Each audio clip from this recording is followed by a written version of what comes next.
আমার ফুফাতো বোন ফারিয়া, যাকে আমি ছোটবেলা থেকেই অনেক ভালোবাসতাম, কিন্তু সে আমাকে পছন্দ করত না, আমাকে ভালোবাসত না। অবশেষে তার ভালোবাসা পাওয়ার জন্য তার সাথে আমার এমন কিছু হলো, যার ফলে সে আমাকে বন্ধুরা বাকিটা গল্পেই বলছি। আশা করে বন্ধুরা তোমরা আমার পুরো গল্পটি মনোযোগ সহকারে শুনবে, নিশ্চয়ই অনেক মজা পাবে। তাহলে চল বন্ধুরা, কথা না বাড়িয়ে মূল গল্পে চলে যাই।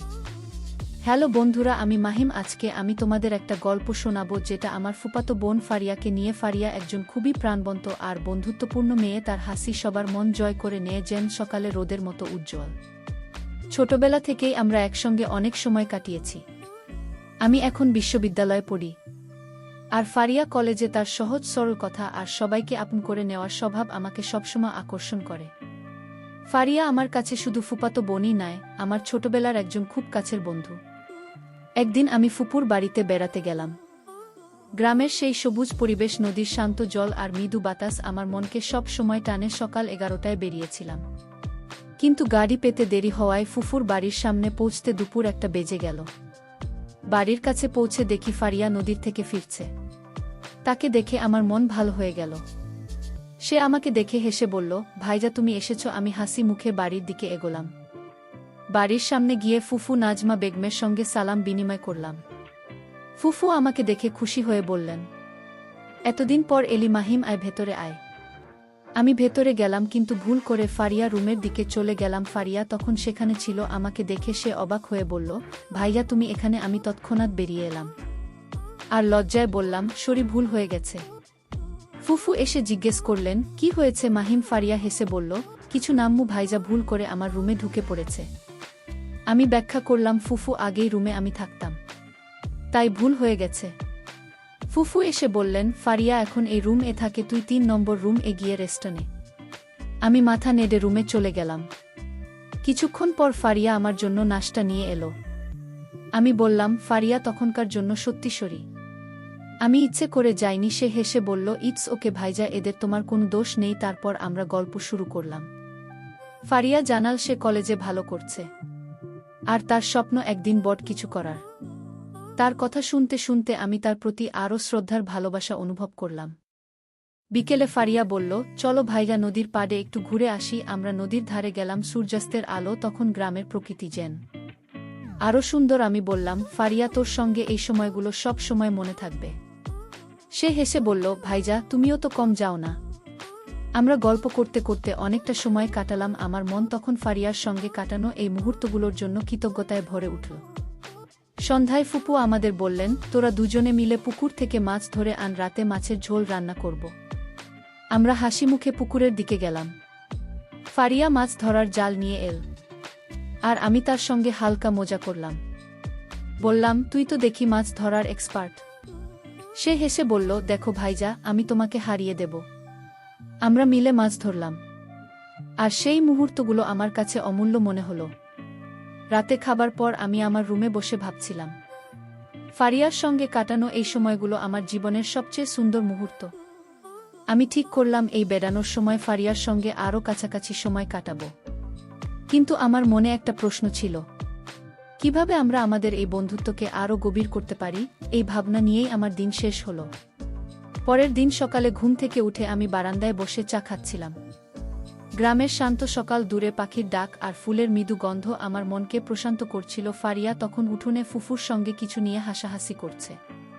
তার হাসির শব্দ শুনে আমার মনটা আবারও তার প্রতি আকৃষ্ট হলো। আমি ভাবলাম, আজ ফারিয়ার সঙ্গে আরও কিছু সময় কাটাবো, আমাদের বন্ধুত্বকে আরও গভীর করার চেষ্টা করব। ফুফু আমাকে ডেকে বললেন, মাহিম, তুই আর ফারিয়া বাজার থেকে কিছু সবজি নিয়ে আয়, আজ তোদের পছন্দের মাছের ঝোল রান্না হবে। ফারিয়া হাসি মুখে রাজি হলো, আর আমরাও বাজারের দিকে রওনা দিলাম। পথে হাঁটতে হাঁটতে ফারিয়া বলল, ভাইজা, শহরের জীবনের তুলনায় গ্রামের এই সরল জীবন কেমন লাগছে? আমি বললাম, এখানে এলে মনে হয় সব চিন্তা দূর হয়ে যায়, আর তোর সঙ্গে সময় কাটালে এটা আরও বেশি ভালো লাগে। সে মুচকি হেসে বলল, আবার তুমি শুরু করলে। বাজারে পৌঁছে আমরা দুজনে মিলে সবজি কিনলাম। ফারিয়া বরদাম করার সময় এমন মজার কথা বলছিল যে বাজারের লোকজনও হাসছিল। আমি ভাবলাম, এই মেয়েটার মধ্যে একটা অনন্য আকর্ষণ আছে যা সবাইকে কাছে টানে। ফেরার পথে আমি বললাম, ফারিয়া, তোর হাসি সত্যিই অনেক সুন্দর। সে হেসে বলল, ভাইয়া তুমি না একদম গল্পের চরিত্রের মতো কথা বলো। আমরা দুজনেই হেসে উঠলাম। দুপুরে খাওয়ার পর ফারিয়া বলল, চলো ভাইজা গ্রামের মাঠে একটু ঘুরে আসি। আমরা মাঠের দিকে গেলাম। সবুজ ধানের ক্ষেত, দূরে গাছের সারি আর আকাশে ভেসে বেড়ানো মেঘ, সব মিলিয়ে একটা অপূর্ব দৃশ্য। ফারিয়া বলল, ভাইজা আমার এই গ্রামটা খুব ভালো লাগে, এখানে মনটা শান্ত হয়। আমি বললাম, আমারও, আর তোর সঙ্গে সময়গুলো আরও বিশেষ হয়ে ওঠে। সে হাসল আর আমি বুঝলাম আমাদের বন্ধুত্ব আরও গভীর হচ্ছে। বিকেলে আমরা নদীর পাড়ে বসে গল্প করছিলাম। ফারিয়া হঠাৎ জিজ্ঞেস করল, ভাইয়া তুমি কখনো কারোর জন্য অনেক বেশি কিছু অনুভব করেছ? আমি একটু থমকে গেলাম। তারপর বললাম, হ্যাঁ করেছি, কিন্তু আমি চাই না আমার অনুভূতি আমাদের বন্ধুত্বর মাঝে কোনো দূরত্ব তৈরি করুক।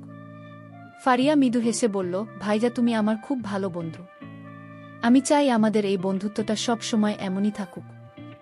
আমি বললাম, অবশ্যই ফারিয়া, আমি সব সময় তোর পাশে থাকব। আমার মনে একটু কষ্ট হলেও আমি তার কথাকে সম্মান করলাম। রাতে ফুফু আমাদের বললেন, তোরা কাল সকালে আমার সঙ্গে মন্দিরে যাবি, পূজা দেব। আমরা দুজনেই রাজি হলাম। ফারিয়া আমার দিকে তাকিয়ে মুচকি হাসল। আমি ভাবলাম, আমাদের এই বন্ধুত্বের সৌন্দর্য আমি হারাতে চাই না। আমি ঠিক করলাম আমি ফারিয়ার পাশে থাকব। তার বন্ধু হিসেবে তার সুখের জন্য ঘুমানোর আগে আমি ভাবছিলাম ফারিয়ার সঙ্গে কাটানো এই মুহূর্তগুলো আমার জীবনের সবচেয়ে মূল্যবান সময়। আমি জানি বন্ধুত্ব আর ভালোবাসা ধৈর্যের উপর নির্ভর করে। আমি ঠিক করলাম আমি ফারিয়ার জন্য অপেক্ষা করব, তার বন্ধু হিসেবে তার সঙ্গে আরও সুন্দর স্মৃতি তৈরি করব। সকালে আমরা ফুফুর সঙ্গে গ্রামের ছোট্ট মন্দিরে গেলাম। মন্দিরে ফুল আর ধূপের মিষ্টি গন্ধে পরিবেশটা শান্ত আর পবিত্র ছিল।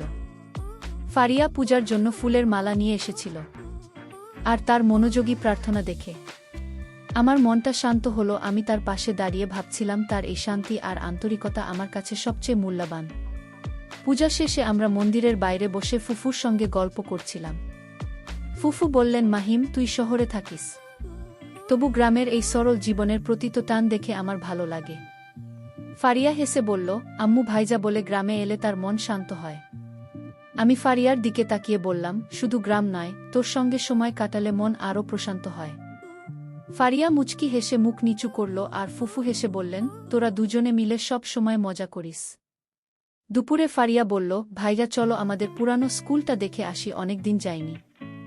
আমরা গ্রামের স্কুলের দিকে হাঁটতে শুরু করলাম। পথে ফারিয়া ছোটবেলার গল্প শোনাচ্ছিল, কিভাবে সে স্কুলে দুষ্টুমি করত, শিক্ষকদের কাছে ধরা পড়ত। আমি হাসতে হাসতে বললাম, তুই তো ছোটবেলা থেকেই সবাইকে মাতিয়ে রাখতি। সে হেসে বলল, আর তুমি নাকি সব সময় বই নিয়ে পড়তে বসে যেতে। আমরা দুজনেই হাসতে লাগলাম। স্কুলে পৌঁছে দেখি স্কুলের মাঠে সেই পুরানো বটগাছটা এখনো দাঁড়িয়ে আছে। আমরা গাছের নিচে বসলাম। ফারিয়া বলল, ভাইজা এই গাছের নিচে আমরা ছোটবেলায় কত খেলেছি, মনে আছে? আমি বললাম, মনে আছে, তুই সবসময় আমাকে খেলায় হারিয়ে দিতি। সে হেসে বলল, এখনো হারিয়ে দেব, চলো দেখি তুমি এখন কত দ্রুত দৌড়াতে পারো। আমরা মাঠে দৌড় শুরু করলাম আর ফারিয়ার হাসি আমার মনকে ভরিয়ে দিল।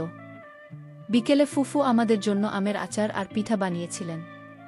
আমরা সবাই উঠোনে বসে খাচ্ছিলাম। ফারিয়া হঠাৎ বলল, ভাইজা তুমি জীবনে কি করতে চাও?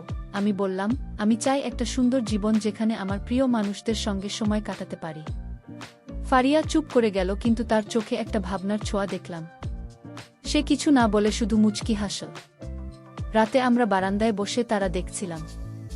ফারিয়া বলল, ভাইজা তুমি যে আমার জন্য এত ভাবো, এটা আমার কাছে অনেক মূল্যবান, কিন্তু আমি এখনও নিজের মনের কথা পুরোপুরি বুঝতে পারছি না।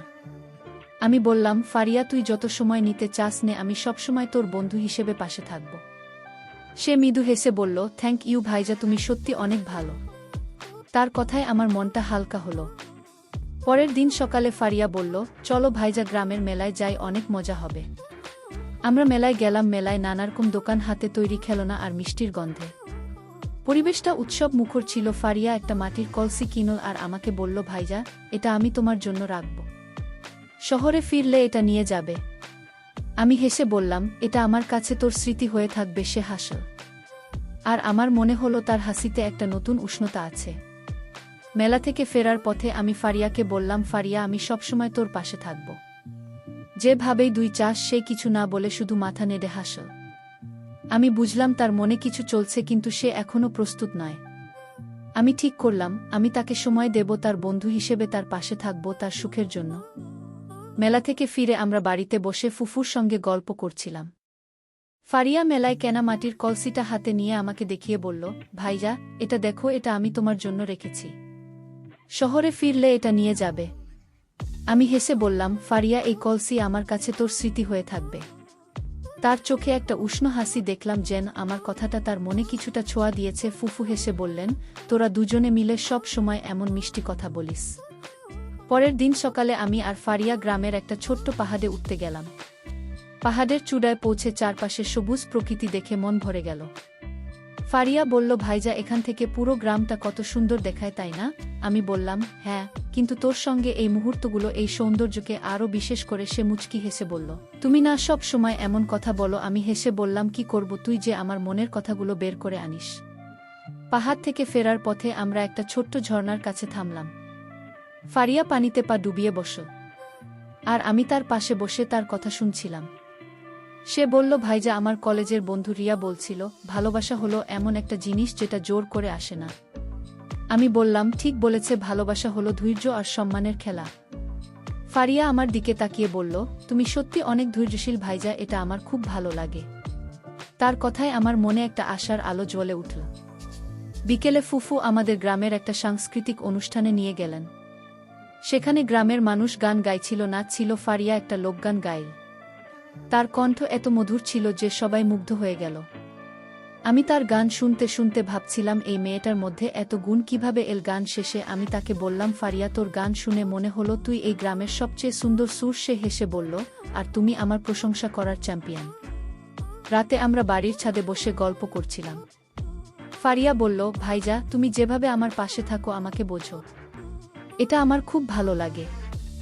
আমি বললাম, ফারিয়া, আমি শুধু চাই তুই সুখী থাকিস, তোর হাসি আমার জন্য সবচেয়ে বড় পাওয়া। সে চুপ করে আমার দিকে তাকাল, তার চোখে একটা উজ্জ্বলতা।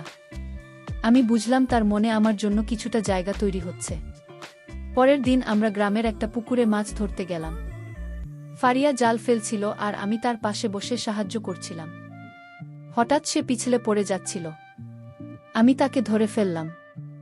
আমাদের চোখাচোখে হলো, আর সেই মুহূর্তে আমার মনে হলো সময় থমকে গেছে। ফারিয়া মৃদু হেসে বলল, থ্যাংক ইউ ভাইজা। আমি হেসে বললাম, তোকে সবসময় পাশে রাখা আমার কাজ। সে হাসল, আর আমার মনে হলো আমাদের মধ্যে একটা বিশেষ বন্ধন তৈরি হচ্ছে। সন্ধ্যায় ফুফু আমাদের জন্য পিঠে বানিয়েছিলেন। আমরা সবাই মিলে উঠোনে বসে গল্প করতে করতে খাচ্ছিলাম। ফারিয়া বলল, ভাইজা, তুমি শহরে ফিরলে গ্রামের এই মুহূর্তগুলো মিস করবে, তাই না?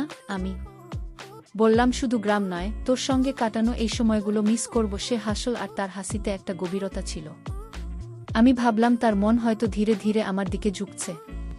রাতে ঘুমানোর আগে আমি ভাবছিলাম, ফারিয়ার সঙ্গে কাটানো প্রতিটি মুহূর্ত আমার জীবনকে আরও সমৃদ্ধ করছে। আমি জানি তার মনের কাছে পৌঁছতে সময় লাগবে, কিন্তু আমি প্রস্তুত ছিলাম। আমি ঠিক করলাম আমি তার পাশে থাকব, তার বন্ধু হিসেবে, তার সুখের জন্য। আমার মনে একটা বিশ্বাস জন্মে নিল, একদিন ফারিয়া আমার অনুভূতি বুঝবে। পরের দিন সকালে আমি আর ফারিয়া গ্রামের একটা পুরনো বাঁশ বাগানে ঘুরতে গেলাম। বাঁশের পাতার মধ্য দিয়ে সূর্যের আলো এসে মাটিতে ছোট ছোট আলোর দাগ ফেলছিল।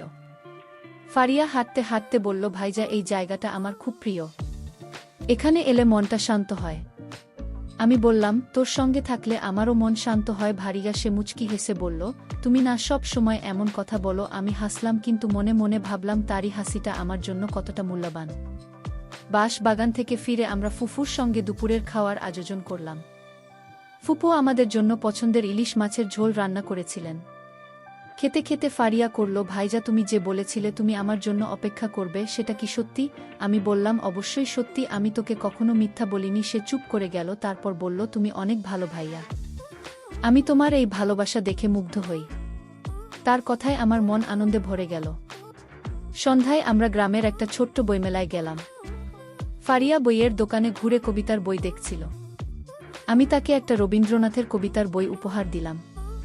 সে খুশি হয়ে বলল, ভাইজা, তুমি জানলে কিভাবে আমি কবিতা পড়তে ভালোবাসি? আমি হেসে বললাম, তোর চোখ দেখলেই বোঝা যায় তুই কবিতার মতোই সুন্দর। সে মুচকি হেসে মুখ নিচু করল, কিন্তু আমি দেখলাম তার মুখে একটা নতুন হাসি ফুটে উঠেছে। সন্ধ্যায় আমরা নদীর পাড়ে বসে সূর্যাস্ত দেখছিলাম। ফারিয়া বলল, ভাইজা, আমার একটা স্বপ্ন আছে। আমি চাই আমার জীবনে এমন কেউ আসুক যে আমাকে সবসময় বুঝবে, সম্মান করবে।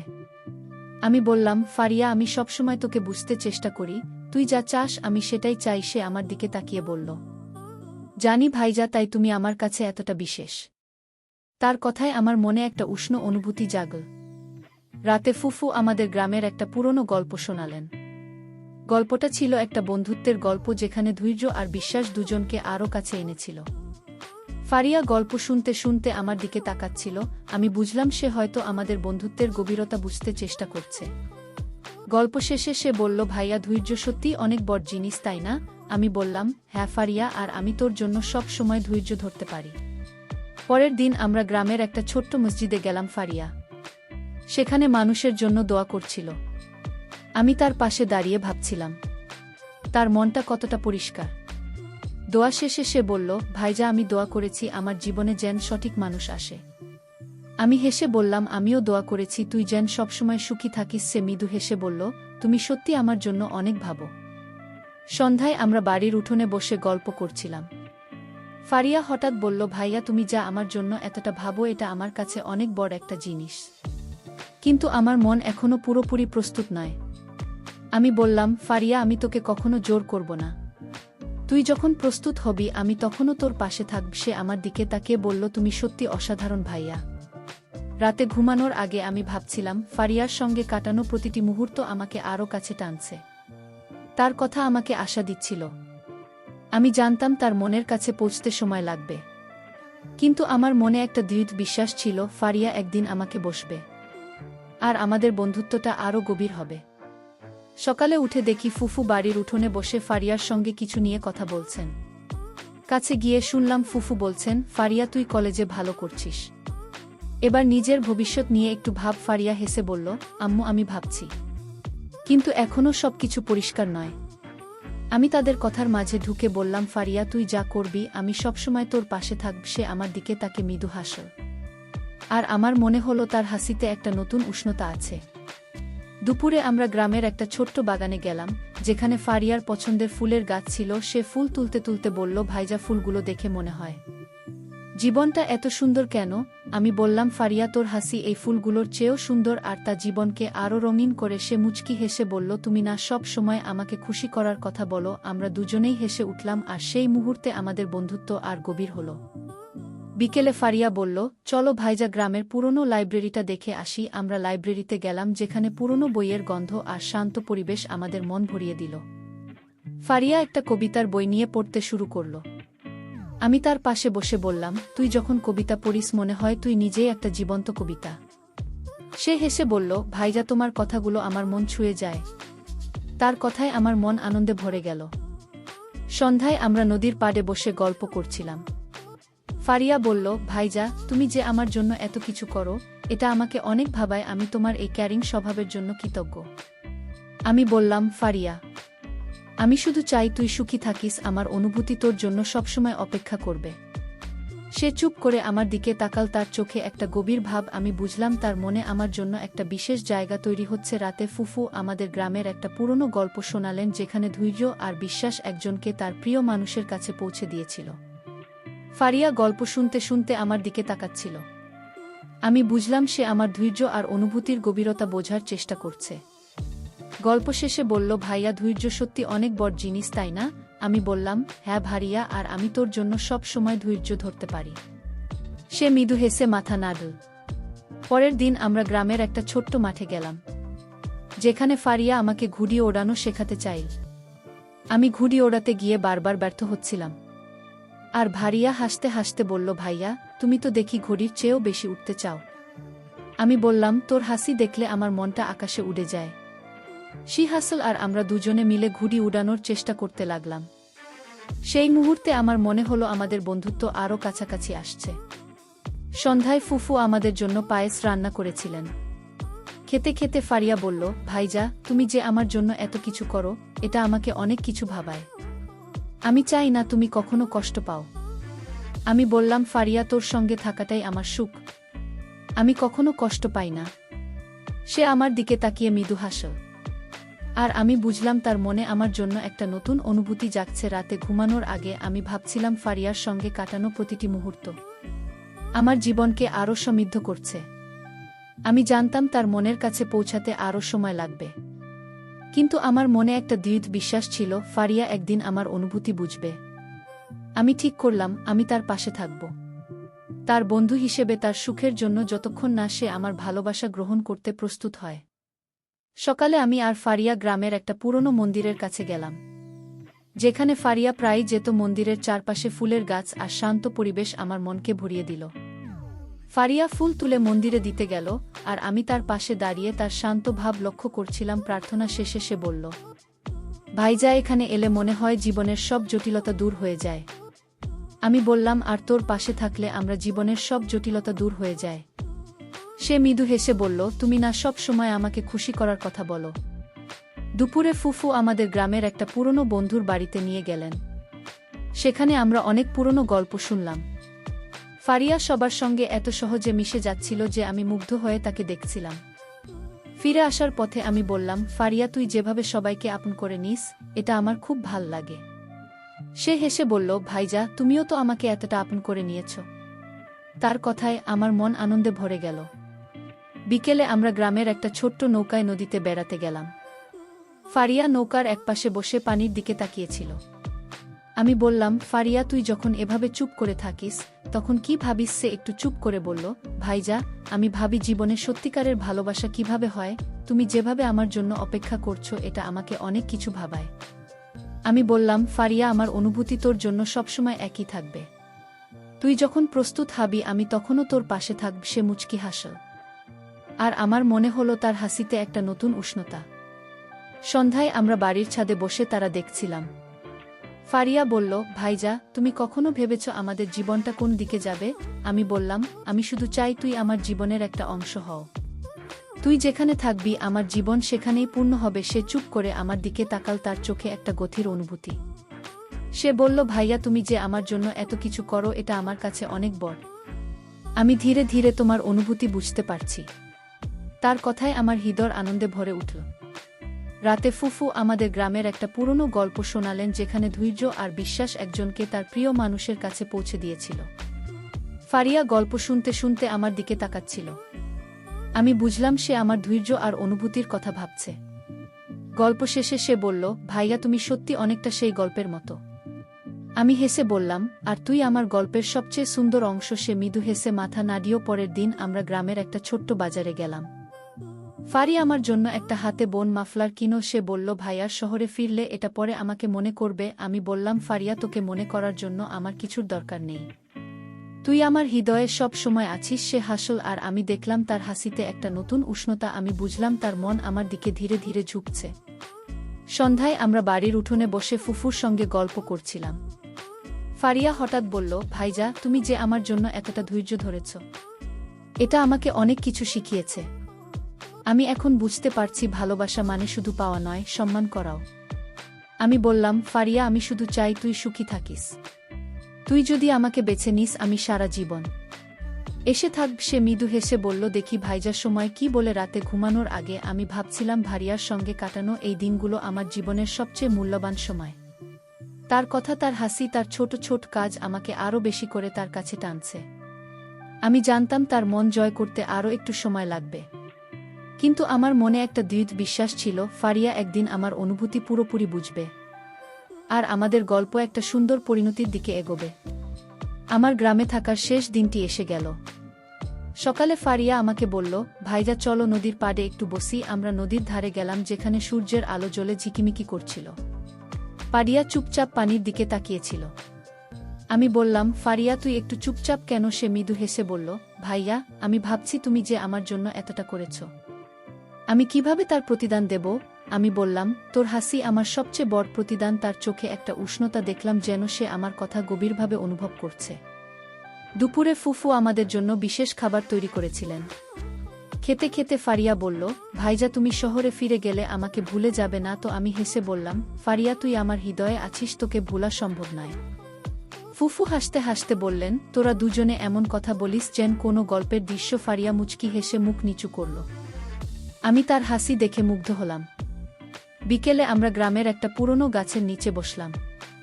ফারিয়া হঠাৎ বলল, ভাইজা, আমি অনেক ভেবেছি তুমি যে আমার জন্য এতটা ধৈর্য ধরেছ, আমাকে এতটা সম্মান করেছ, এটা আমার মন ছুঁয়ে গেছে। আমি বুঝতে পারছি আমিও তোমাকে পছন্দ করি।